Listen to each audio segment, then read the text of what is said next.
जैसे हमारे मैथमेटिकल जो ऑपरेशन होते हैं वो होते हैं प्लस, माइनस, मल्टीप्लाई और डिवाइड।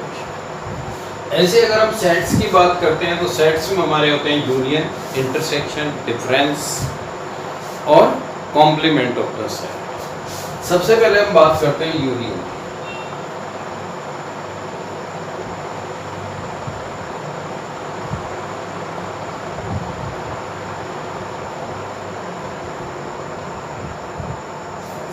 तो यूनियन ऑफ सेट्स क्या है? अगर हमारे पास दो सेट्स हैं, सेट ए है 1 2 3 और सेट बी है 3 4 5, तब कहते हैं हम set A union B equals to all the element of set A 1 2 3 and all the element of set B but repeated only once।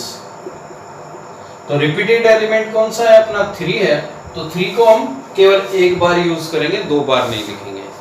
तो डेफिनेशन की हम बात करते हैं यूनियन ऑफ सेट्स में। The union of the sets A and B, all the element of set A and set B but repeated only once। और इसे जो हम सिंबल में दिखाते हैं वो हमारा क्या होता है? A यूनियन B को हम कहते हैं set of all x such that x belongs to A और x बिलोंग्स टू B। अब ये जो वर्ड हमने यूज किया है और, ये बहुत ही इंपॉर्टेंट होता है। इसी से हमें पता चलता है कि हमें यूनियन गिवन है या इंटरसेक्शन दिया है। एक बार फिर रिपीट कर देता हूं, यूनियन ऑफ सेट्स क्या होती है? All the element of set A and set B but repeated only once। जैसे हमने यहाँ एग्जांपल भी दिया है, A है 1 2 3, B है 3 4 5, तो A यूनियन B में सेट A के भी सभी एलिमेंट होंगे, B के भी सभी होंगे, लेकिन रिपीटेड ओनली वंस होंगे, एक बार ही होते हैं। अगर हम इसका वेन डायग्राम बनाते हैं तो सेट्स को हम सर्कल से दिखाते हैं। ये हमारा सेट A है और ये हमारा सेट B है। यूनिवर्सल सेट को हमेशा U से, रेक्टेंगल से रिप्रेजेंट करते हैं। तो A यूनियन B में कौन सा पार्ट होगा? A का पूरा पार्ट होगा और B का भी पूरा पार्ट होगा। अब इस पार्ट को हम कहते हैं A union B, that is represent A union B। Okay, इसकी कुछ प्रॉपर्टीज भी होती हैं। जैसे प्रॉपर्टी क्या होंगी?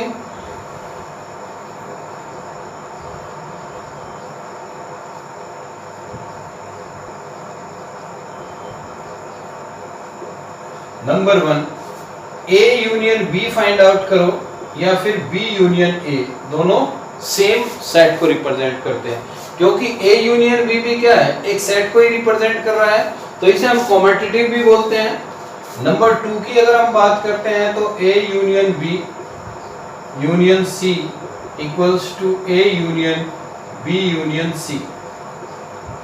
पहले हम A और B सेट की यूनियन निकालें, फिर C के साथ में यूनियन फाइंड आउट करते हैं, या पहले B यूनियन C निकाल के A के साथ यूनियन फाइंड आउट करते हैं, तो दोनों ओर से रिजल्ट कैसा होता है?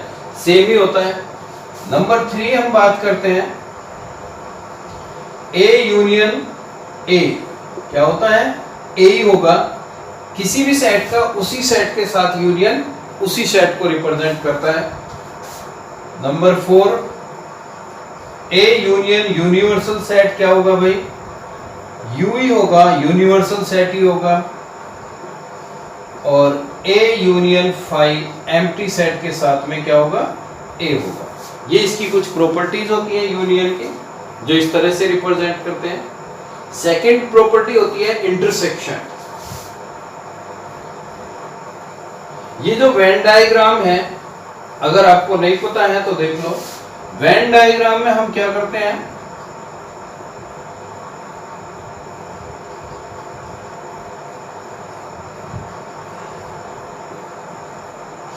जो सेट होते हैं, जैसे A है 1 2 3, तो हम इसे किससे रिप्रेजेंट करते हैं? सर्कल से। और हमेशा इसे एनक्लोज करते हैं, बंद रखते हैं किसमें, एक रेक्टेंगल में।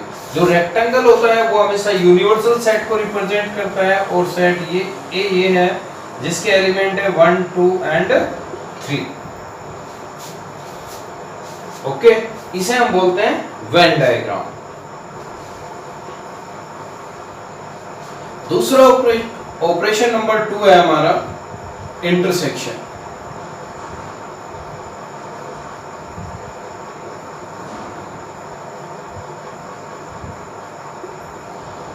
इंटरसेक्शन में हम दो सेट लेते हैं, जैसे ए अभी हमने लिया था 1 2 3, एक सेट लेते हैं बी जिसे हमने कहा 3 4 5। अब हम फाइंड आउट करते हैं ए इंटरसेक्शन बी। इसको हम इस तरह से रिप्रेजेंट करते हैं और पढ़ते हैं कैसे, A intersection B equals to, हम कहते हैं 3 the common element of set A and set B. तो ए इंटरसेक्शन बी की डेफिनेशन क्या होती है, the intersection of two sets A and B is common element of the set A and B. तो ये कौन सा सेट होगा, common elements of set A and B. अगर हम इसी को किस में रिप्रेजेंट करें, सिंबल में रिप्रेजेंट करते हैं, तो हम कहते हैं set of all x such that x belongs to A and x belongs to B. यहां हम कहते हैं कि एक्स एलिमेंट किसका है, सेट ए का, और किसका है, सेट बी का भी एलिमेंट है। दोनों सेट्स का एलिमेंट होता है, जबकि और में क्या होता है, या तो सेट ए का है या फिर सेट बी का है। इसी वर्ड से हमें पता चलता है कि ये इंटरसेक्शन गिवन है या फिर यूनियन गिवन होता है। फिर से देख लें, इंटरसेक्शन ऑफ सेट्स क्या होता है, the common element of set A and B is called intersection of sets. Symbolically represent इस तरह करते हैं। इसकी कुछ प्रॉपर्टीज होती हैं, प्रॉपर्टीज ऑफ इंटरसेक्शन।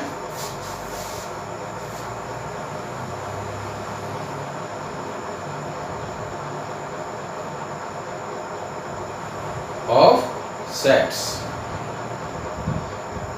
पहली प्रॉपर्टी दोनों सेम रहेगी, A intersection B equals to B intersection A. Next property जिसे हम एसोसिएटिव भी कहते हैं, इसको भी फॉलो करता है। ए इंटरसेक्शन ए हमेशा ए को ही रिप्रेजेंट करेगा, लेकिन ए इंटरसेक्शन यूनिवर्सल सेट में हमेशा किसको रिप्रेजेंट करेगा, तब सेट ए को रिप्रेजेंट करेगा। और ए इंटरसेक्शन 5 में हमेशा किसको करेगा, एम्प्टी सेट को रिप्रेजेंट करेगा। एक इसकी एक्स्ट्रा प्रॉपर्टी होती है जिसे हम कहते हैं डिस्ट्रीब्यूटिव लॉ। 10th क्लास में भी हमने पढ़ा था, A intersection B union C equals to A intersection B union A intersection C. Okay, ये हमारी इसकी कुछ प्रॉपर्टीज है, किसकी, इंटरसेक्शन ऑफ सेट्स की। इसके बाद हाँ, इसको हम वेन डायग्राम में अगर दिखाएंगे तो किस तरह से दिखाएंगे,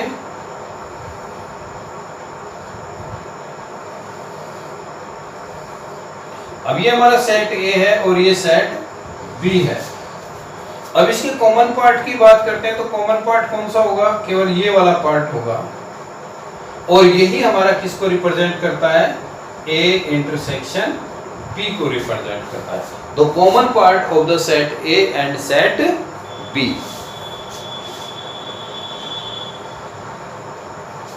थर्ड ऑपरेशन की बात करते हैं, डिफरेंस ऑफ सेट्स।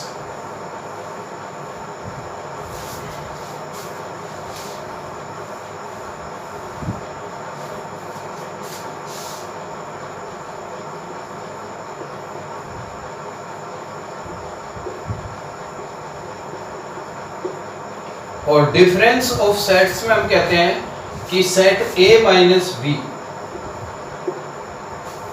जैसे हमें ए माइनस बी निकालना है या बी माइनस ए निकालना है या सी माइनस ए निकालना है, कोई भी निकालना है, तो डेफिनेशन में हम कहते हैं इसके, the element of the set A which are not in B. एक एग्जांपल लेते हैं, जैसे हमने कहा था 1 2 3 और बी सेट हमने क्या लिया था 3 4 5। तो जब हम a माइनस बी की बात करते हैं तो हम कहते हैं कि सेट A के वो एलिमेंट जो B में ना हो, और B में कौन सा एलिमेंट है 3 है, तो 3 को हटा देंगे यहां से, जैसे 1 2 3। अब इनका कॉमन एलिमेंट क्या है भाई 3 है, और 3 को सेट A से हटा देंगे और हमारा कितना बचेगा 1 और 2। ओके,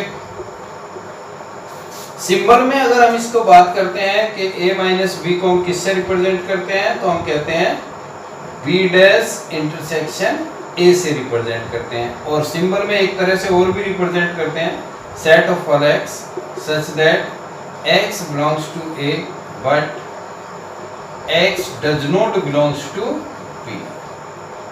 केवल a का एलिमेंट होना चाहिए, b का एलिमेंट नहीं होना चाहिए। अगर कॉमन है तो उसे कैंसिल कर देते हैं।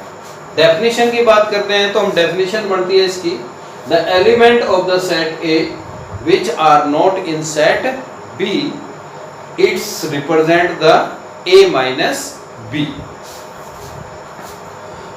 एक इसका इंपॉर्टेंट फॉर्मूला है A minus B equals to B dash intersection A। ये हमें याद रखना है, इसका कई बार यूज भी होता है जब हम प्रॉब्लम्स को सॉल्व करते हैं। अब डिफरेंस की अगर हम बात करें, रिप्रेजेंटेशन किसमें वेन डायग्राम में करते हैं, तो वेन डायग्राम में हम इस तरह करते हैं, सेट A और सेट B। ये A है आपका और ये B है। तो यहाँ हम कहते हैं कि 1 2 आया, 3 कहाँ है कॉमन है, 4 5 इधर चले गए। ओके, सेट A के वो एलिमेंट जो B में ना हो। B कहाँ से कहाँ तक है भाई, देखो यहाँ से लेकर के यहाँ तक, तो इस पोर्शन को तो छोड़ देंगे और कौन सा को लेंगे, केवल A का वो लेंगे जो B में कॉमन नहीं है। अब ये पार्ट जो दिखाता है ये हमारा दिखाता है A माइनस बी। ओके, इस तरह से हम difference of sets find out करते हैं। नेक्स्ट है हमारा कॉम्प्लीमेंट ऑफ ए सेट।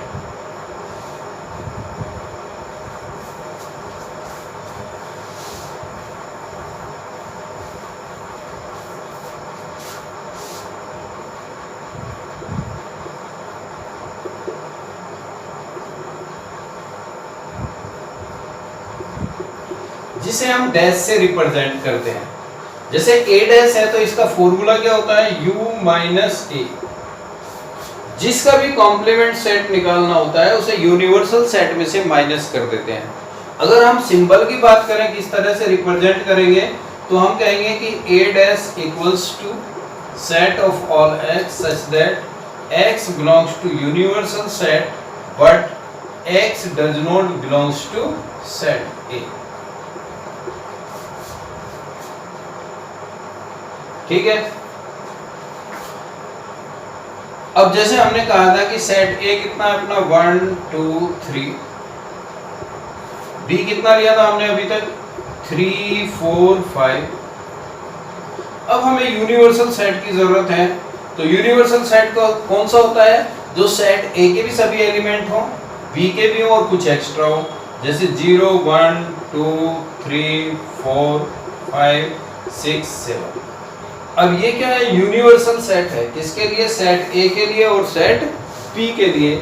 अब A का कॉम्प्लीमेंट हम कैसे निकालते हैं, U माइनस A, यानी कि सेट यूनिवर्सल सेट के वो एलिमेंट जो A में ना हो। अब हम ध्यान से देखें तो 0 1 2 3 4 5 6 7, माइनस क्या करते हैं 1 2 3। A के एलिमेंट कौन से हैं, 1 2 3 को हटा देते हैं जो कॉमन एलिमेंट है, और रिमेनिंग को लिखते हैं हम 0 4 5 6 एंड 7। ऐसे अगर हम B डैश फाइंड आउट करेंगे तो U माइनस B करेंगे, और B सेट में कितना है 3 4 5, इसमें से कौन सा हटाएंगे 3 4 5, और बाकी सबको लिखते हैं रिमेनिंग को 0 1 2 6 एंड 7। ये होता है हमारा कॉम्प्लीमेंट ऑफ द सेट। इसकी भी कुछ प्रॉपर्टीज हैं, प्रॉपर्टीज की बात करते हैं।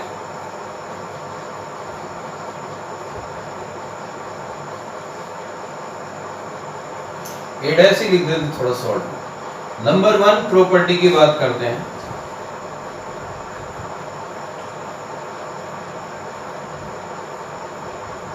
ए डैश इक्वल्स टू कितना होता है अपना u माइनस ए होता है।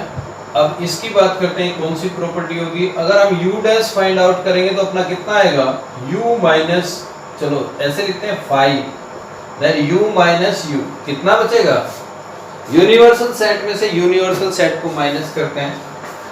नंबर 3, अगर हमारे पास एम्प्टी सेट है और उसका कॉम्प्लीमेंट निकालते हैं तो हमेशा क्या दिखाता है u, क्योंकि इसे लिखते हैं u माइनस 5। नंबर 4, किसी भी सेट A का यूनियन किसके साथ दिखाएं, A डैश के साथ दिखाएं तो वो हमेशा किसको दिखाएगा, यूनिवर्सल सेट को दिखाएगा। यहाँ हम दे सकते हैं कि A डैश कितना है 0 4 5 6 7 और A क्या है 1 2 3। अगर दोनों का यूनियन निकालेंगे तो 0 1 2 3 4 5 6 7 यानी यूनिवर्सल सेट को रिप्रेजेंट करता है। पांचवा आप कहते हैं कि A इंटरसेक्शन A डैश में हमेशा क्या होता है, एम्प्टी सेट होता है। और लास्ट हम कहते हैं जो इंपॉर्टेंट प्रॉपर्टी है और वो हमारी क्या है, डी मॉर्गन्स लॉ की बात करते हैं हम। A union B dash equals to A dash intersection B dash, और इसी में नेक्स्ट है A intersection B dash equals to A dash union B dash. Okay, अब इसी के वेन डायग्राम की अगर हम बात करें कि वेन डायग्राम किस तरह से रिप्रेजेंट करते हैं, जैसे हमारा ये है, हमें A डैश चाहिए, ये सेट A है और ये अपना U है, तो A सेट को छोड़ करके यूनिवर्सल सेट का टोटल पार्ट किसको रिप्रेजेंट करता है, complement of the set A। ये पोर्शन सेट A से बाहर का पूरा पार्ट हमें किसे रिप्रेजेंट करता है, A डैश को रिप्रेजेंट करता है। ओके, ये तो हमारे कुछ वो थे। एक सेट होता है डिसजॉइंट सेट्स। अब वो कौन सा सेट्स होते हैं,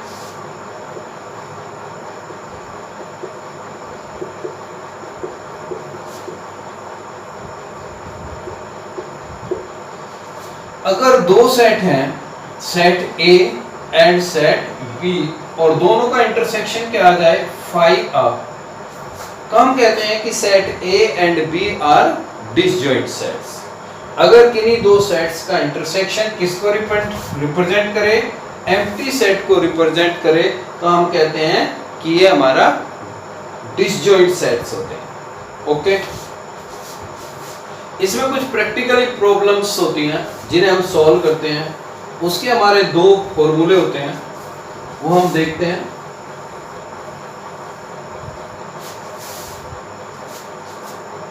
NA union B equals to NA plus NB minus NA intersection B।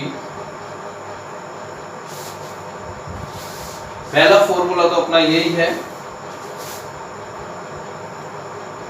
कि NA union B equals to NA plus NB minus NA intersection B। और अगर हमारे पास 3 सेट्स हों, NA union B union C, ठीक है, तो हम कहते हैं कि NA plus NB minus N plus NC minus NA intersection B minus NB intersection C minus NC intersection A और plus NA intersection B intersection C। इस तरह से मैक्सिमम हम एक बार में कितने सेट लेते हैं, 3 सेट लेते हैं, क्योंकि जो सेट थ्योरी बेस्ड है वो किस पर होती है, ज्योमेट्री पे बेस होती है। और ज्योमेट्री में अभी तक हमारे पास क्या है, ओनली 3 एक्सिस हैं, x axis, y axis and z axis. तो एक बार में हम केवल कितने लेते हैं? 3 सेट्स ले सकते हैं, 3 सेट से ज्यादा कभी नहीं लेते हैं। जैसे हम ए, बी और सी। ओके, अगर इस पोर्शन की बात करते हैं, देखो ये सेट ए में भी है, सेट बी में भी है और सेट सी में भी है। तो हम इस पोर्शन को किससे रिप्रेजेंट करते हैं भाई? ये पोर्शन है A intersection B intersection C. ठीक है, ये इसका वेन डायग्राम है। ऐसे ही हम किसका बना सकते हैं? A union B intersection C का भी बना सकते हैं। देखें क्या होगा, इसको थोड़ा हटा देते हैं। अब बी इंटरसेक्शन सी में कौन सा पार्ट है भाई? बी सेट ये है और सी सेट ये है। तो दोनों के इंटरसेक्शन के पोर्शन की अगर हम बात करते हैं तो हमारे पास ये पोर्शन आता है। अब इसका यूनियन हमें किस सेट के साथ निकालना है? ए के साथ निकालना है। तो पूरा सेट ए आ जाता है और ये पूरा पोर्शन किसको रिप्रेजेंट करता है? A union B intersection C. तो हम वेन डायग्राम से भी रिप्रेजेंट करते हैं इस तरह से। अब कुछ प्रैक्टिकली प्रॉब्लम की बात करते हैं। आजकल क्रिकेट का बड़ा खुमार चल रहा है, बहुत पसंद करते हैं लोग क्रिकेट देखना। टेनिस भी काफी चल रहा है। अब मान लेते हैं कि हमारे पास हमने 400 लोगों पे सर्वे किया और उस सर्वे में हम क्या बात करते हैं कि 250 लोग क्या करते हैं? क्रिकेट पसंद करते हैं और जो 200 हैं वो टेनिस को पसंद करते हैं। और कितने लोगों पे किया था हमने? 400 पे, जो हमारे यूनियन को दिखाता है कि ये 400 है। और वो कहता है कि ऐसे कितने लोग हैं जो टेनिस और क्रिकेट दोनों को पसंद करता है। तो हम अपना फॉर्मूला यूज करते हैं और फॉर्मूला कौन सा है अपना? N C union T equals to N C plus N T minus N C intersection T. सभी की वैल्यूज रखते हैं 400, 250 plus 200 minus N C intersection T. इसको इधर ले आएंगे, N C intersection T equals to ये कितना होगा? 450 माइनस 400 इक्वल्स टू 50। तो ऐसे कितने लोग हैं हमारे पास में जो दोनों खेल को पसंद करते हैं? वो है हमारे पास 50 लोग ऐसे हैं जो क्रिकेट भी पसंद करते हैं और टेनिस भी। जबकि क्रिकेट पसंद करने वाले कितने हैं? 250 और टेनिस पसंद करने वाले कितने हैं? 200। इसका हम वेन डायग्राम भी बना सकते हैं और बनाएंगे हर क्वेश्चन में, ट्राई करेंगे बनाने की। ये कितने हैं भाई? क्रिकेट वाले हैं और ये कौन से हैं? टेनिस वाले हैं। तो 50 लोग तो यहाँ बैठे हुए हैं। क्रिकेट मैच आता है तो क्रिकेट मैच को देखना शुरू कर देते हैं, टेनिस है तो टेनिस को। अब अगर हम बात करते हैं कि ओनली क्रिकेट, ओनली क्रिकेट की बात करते हैं तो हम कहते हैं कि N C minus N C intersection T. और ये अपने कितने हैं? 250 माइनस 50 इक्वल्स टू 200। तो 200 ऐसे हैं जो केवल क्रिकेट पसंद करते हैं। अब हम टेनिस की बात भी हम करते हैं कि ओनली टेनिस कितने पसंद करते हैं भाई?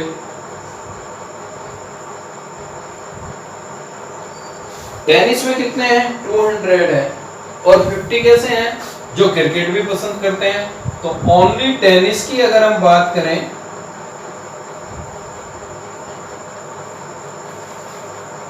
तो हमारे पास कितने हो गए? N T minus N C intersection T और ये होंगे हमारे 200 minus 50 equals to 150। Only tennis में कितने हैं? 150। ये इसका वेन डायग्राम है।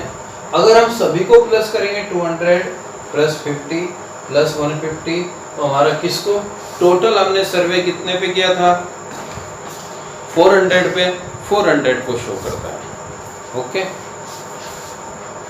एक और प्रॉब्लम देख लेते हैं।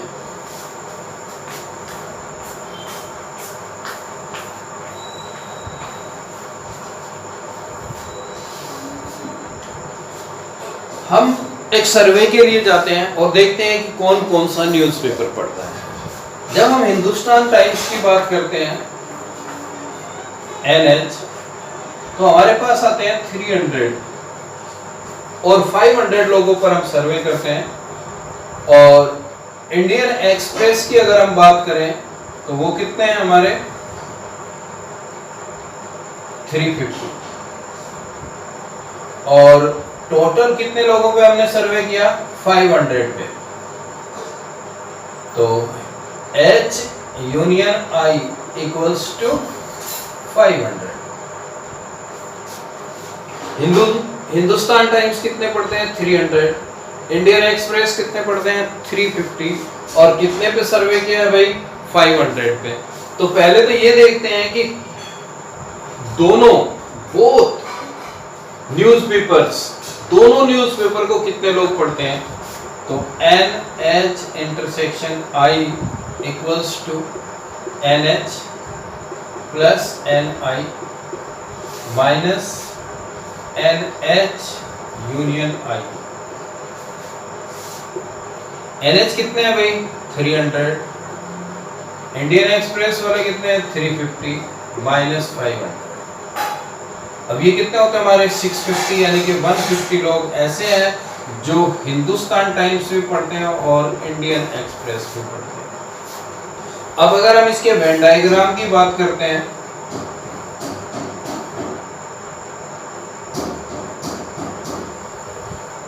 ये हमारा H और ये हमारा I। 150 लोग तो यहाँ पर है जो दोनों पढ़ते हैं। अब ऐसे कितने बच्चे जो केवल हिंदुस्तान टाइम्स पढ़ते हैं 300 माइनस 150 इक्वल्स टू 150। और ऐसे कितने लोग हैं जो ओनली इंडियन एक्सप्रेस पढ़ते हैं, वो कितने हैं हमारे 350 माइनस 150 इक्वल्स टू 200। इस तरह से हम इसका वेन डायग्राम भी बनाते हैं। और अगर हमें पूछता है स्पेशली कि ओनली हिंदुस्तान टाइम्स, तब हम ऐसे निकालते हैं ओनली H। तो हम कहते हैं कि NH minus NH intersection I। और NH को हम कहते हैं 300 माइनस 150 इक्वल्स टू 1। और ओनली इंडियन एक्सप्रेस की अगर हम बात करते हैं तो NI minus NH intersection I। और 350 माइनस 150 और इक्वल्स टू 200। ओके, अब इन पे बेस्ड प्रॉब्लम है 1.6 पे, जिन्हें हम प्रैक्टिकल प्रॉब्लम्स बोलते हैं, उन्हें सॉल्व करेंगे। उससे पहली एक्सरसाइज है 1.5, उसे भी ट्राई करेंगे। कोई प्रॉब्लम होगी तो पूछेंगे। ओके।